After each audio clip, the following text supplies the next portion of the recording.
Hello friends, it's Mal with Made by Mandy and Mal. Welcome back to my channel. In today's video, we're going to be making a hot air balloon tumbler. I am really excited about this design and I am so excited to share this tutorial with you. I really hope you enjoy it. Everything I'm using will be linked in the description box below as always. And if you have any questions, please don't hesitate to ask in the comment section. I am very active down there. So I can't wait to hear what you think of this tutorial and I can't wait to see what you come up with using this concept. So please be sure to tag me in your photos at Made by Mandy and Mal. And I think that's it. Let's go.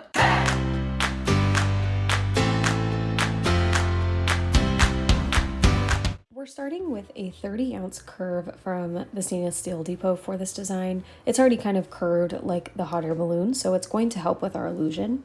The first step is to mark off the bottom like basket part of our design. So I'm taking some electrical tape and I'm just going to estimate kind of how big I want my little basket to be and then just wrap a line of tape around that bottom portion.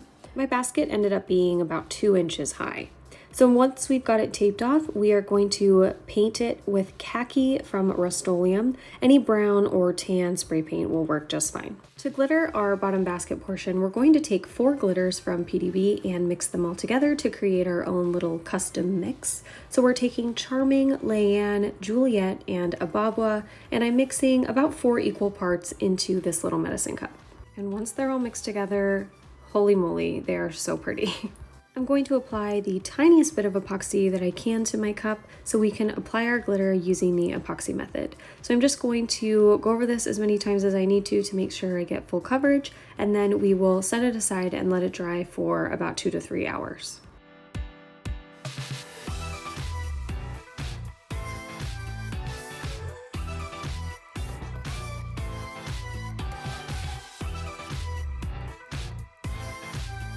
We're going to seal this glitter using Quick Coat from Counterculture DIY. This is not epoxy, this is just going to seal our glitter to prevent it from moving all around when we work on the rest of our cup. I let the Quick Coat dry about an hour and then I was ready to move on to the top portion of our cup. So I'm going to take some blue painter's tape and just mask off that bottom glitter section so we don't get any paint in there. And then I'm going to take a few different acrylic paints. I've got a dark kind of turquoise color and then a lighter kind of sky blue and white, and we're going to create our sky effect first. So I'm just going to put my colors in my little paint palette, and then I'm going to start with my darkest turquoise kind of aqua color, and I'm going to keep that at the bottom right at the very base of our tape and just go around the entire circumference of the cup and work my way up into the light blue and then up into the white. So we're trying to kind of blend these together and fade from darkest to lightest all the way up to the top. So when I take my lighter blue color, I'm going to go over a little bit of that aqua that we put down so we can start to really blend the colors together. And we are going to do 2 coats of this paint before we do any glitter or adhesive. I want pretty solid coverage on here. It does not need to be perfect. Your brush strokes can show through. That's totally okay. It's just going to add a little bit more dimension and character to your design.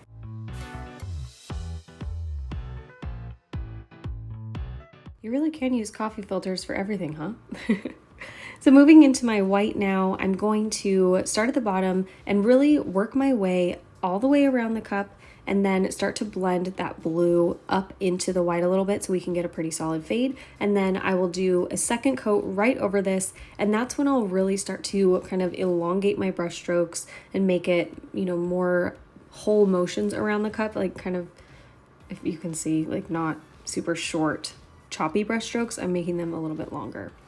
And then I decided I wanted to add more blue to the sky versus just teal. So I took this really deep, rich royal blue and mixed it with some white to tone it down a little bit. And then I'm going to just put that at the very bottom of our sky, right up against the base of our tape, and then blend it together using those light blue colors as well. So this is the fade we've got. I'm gonna go in and do another coat on my white, and then we will be ready to add our glitter over the top of this.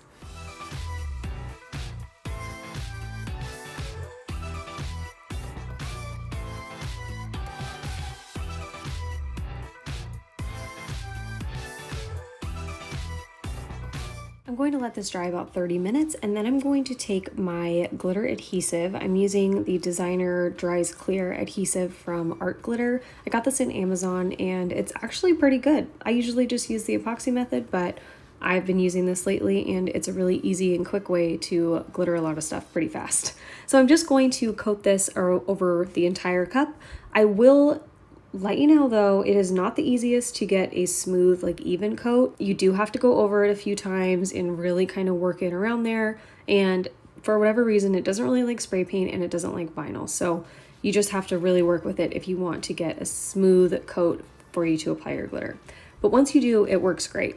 So once I've got that on there, I'm going to take Monica 7 from Peachy Olive Glitters. This is a super fine kind of iridescent opal color, and I'm going to just coat the entire cup with this. I'm making sure that I'm getting really good coverage, and once I've got it all down, I'm going to tap off any excess, kind of shake it off the cup, and then I'm going to take my full hand and pat down the glitter into that adhesive. And once I've done that, I'm going to kind of rub on the glitter, kind of similar to how you would do the tack it method.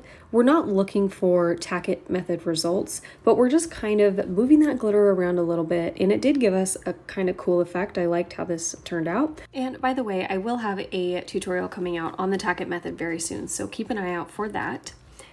Anyway, once we're done kind of working with that, we're going to remove our tape. And when I removed my tape, I pulled off a little bit of our paint, so I'm going to show you how to touch that up. I'm going to take my paintbrush and dip it into that darkest blue paint and kind of just stipple it into the bare spots. I'm being really careful to not get it into our gold glitter section, and just stippling this in. And once we've got it all on there, we're just going to use that as the adhesive for our glitter. So I'm just going to take my glitter immediately after and cover that spot back up.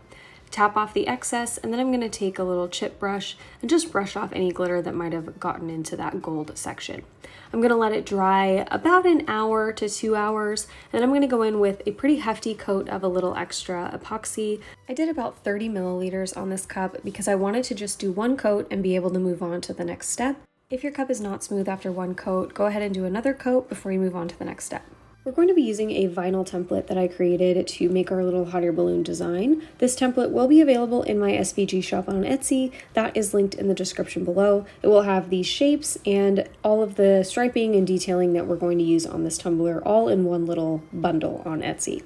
So I cut out each panel of our balloon in a different vinyl color, and we're going to use that as the base for our glitter colors. I'm going to line up the top edge of our little panel shape with the top rim of our cup, and I'm going to smooth it down onto the tumbler. And then I've got my little spacers that I cut out of stencil vinyl that are going to go in between each color and be kind of a white stripe in between each of the colors. So if you wanted to, you could paint these and make them a different color. I wanted the white glitter to show through in between each color, so I'm just going to leave them there and not paint them, and the white will show through. So I'm going to alternate between colored panel and little stencil spacer all the way around the cup. I tried to pick my colors kind of a little bit randomly. I didn't want to put colors that clashed next to each other, but I didn't want to put all of the colors like in color order. I didn't want this to be a rainbow effect. I really wanted the colors to just look totally random. But one of the great things about this design is that you can do whatever you want. If you wanted to do just 2 colors and alternate back and forth, if you wanted to do pattern vinyl, I'm planning on doing that next. You can do literally anything with the colors or patterns in this design.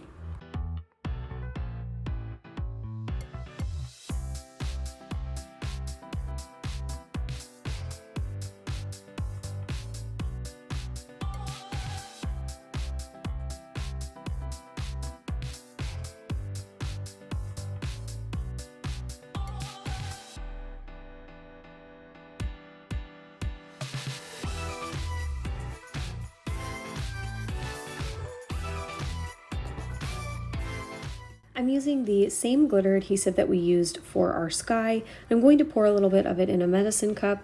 This is way too much. You definitely don't need a lot for this. And I'm going to start with our red panel. So I'm going to take a little bit of this on a brush, and you will see that it kind of repels this adhesive and it starts to kind of space out. You really have to work with it a lot and make it kind of like gummy in order for it to spread and get a good clean coat that won't show through your glitter. So just be patient with it. If you have to go over it a few times for it to be smooth, that's my experience, so it ended up working out just fine.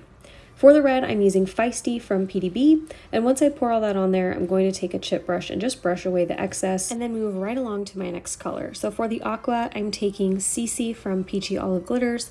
All of the glitter I'm using is fine glitter. I'm not using any chunky cuts on this. Although you could, it would just be a little bit more difficult. You'd have to make sure that you either did multiple coats or that you laid everything down flat before you moved on to make sure that you really got that heavy coverage that we're looking for.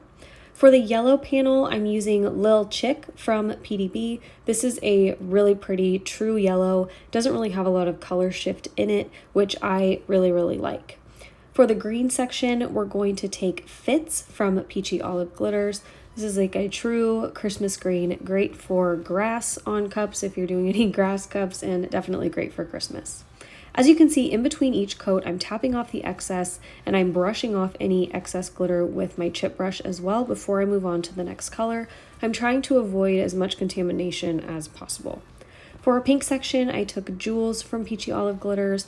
And then for the blue, I'm taking Skinny Dip from PDB.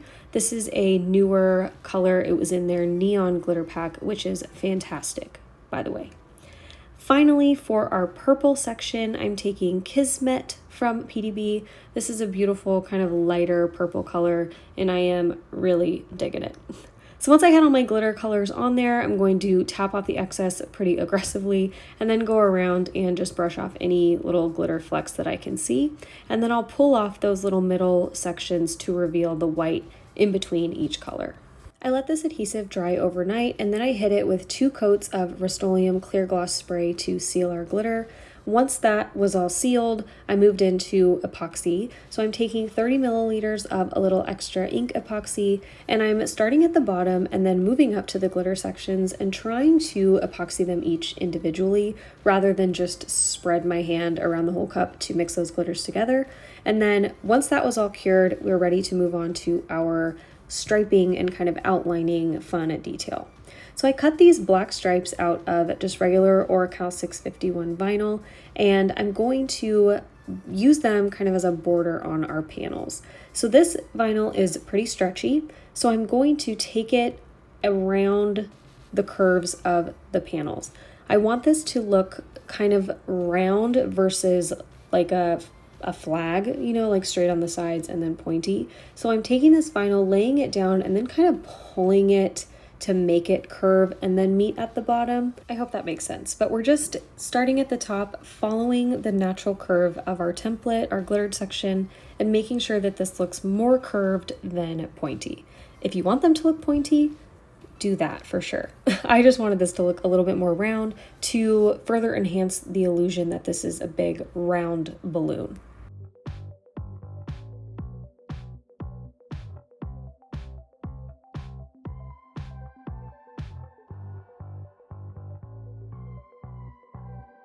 I'm going to use these same little stripe shapes for the panels in between each color. I'm going to create a little point at the bottom to make it look like a panel and not like a see-through sky, if that makes sense. So this is kind of tricky the first couple times you do it, but once you get your little shape down and you know the angle, it goes pretty fast. I'm using just the leftovers from when I did the borders on my panels, and I'm crossing them over and just cutting off the excess. This reminds me a lot of the outlining and doing the shapes for like a tangram or, you know, one of those big intense templates. So if you do those a lot, you'll be right at home here.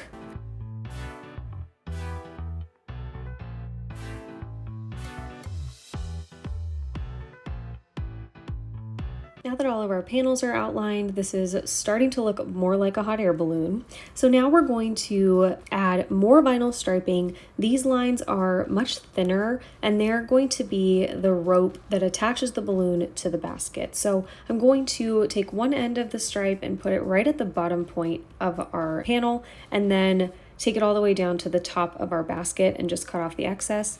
I'm trying to keep these as straight as possible, but they don't need to be perfect because balloons are up in the sky. Sometimes the strings get a little wonky. That's just going to add to the whimsy.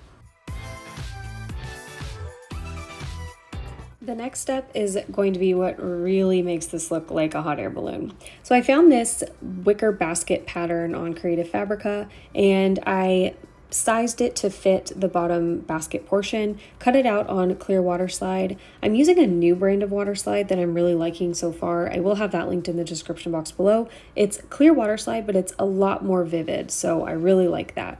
So I'm just going to put this in my water like normal, slide it onto the bottom basket part of our cup, and make sure we have as few wrinkles and bubbles as possible. I'm using the same technique that I did when I made the tapered Yeti wrap cup for my mom, because this is a tapered cup as well. So it was a little tricky, but pretty easy to get done and get taken care of. I'm going to trim off all of the excess at the bottom that overlaps onto the bottom of the cup. We're just going to keep the water slide up at the top portion, so the very bottom of our cup will be glittered. I'm going to seal this with 20 milliliters of a little extra epoxy, and once that was cured, about 6 hours, I'm going to go in with another vinyl stripe detailing to give this a little bit more pizzazz. Also, I know my lighting looks really weird. I don't know why, but sorry, it's so like out of control. So these lines I cut out of Cricut premium vinyl. I know I'm using Cricut vinyl, and this one I actually really like. This is like a sparkle holographic premium vinyl, and it cuts beautifully and it's gorgeous. So I cut these at the same size that we cut our rope to attach our balloon to our basket, and I'm placing these in the middle of the black outlines that we put down initially. So it's going to give it just a little bit more sparkle, a little bit more pop, and make the overall cup look a little bit more bright. It looked a little bit too dreary with just the black outlines, and I wanted to differentiate the fun balloon design from the rope that attaches it to the basket.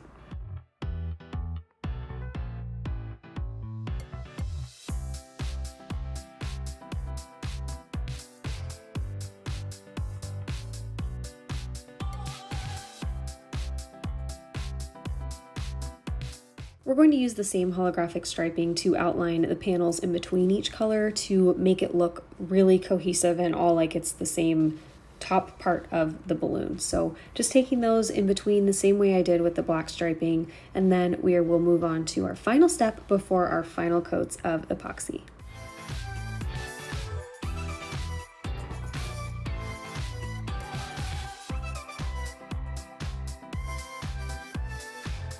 Cut one more vinyl stripe to outline the top of our basket. This is going to give it a more finished look and just make the whole thing look a little bit more put together and professional. So this was cut at 11.5 inches long by 0.177 inches wide, and I cut it in just straight brown Oracal 651. So I'm keeping my cup on my table, holding the vinyl taut and just moving the cup around, keeping my stripe as straight as possible.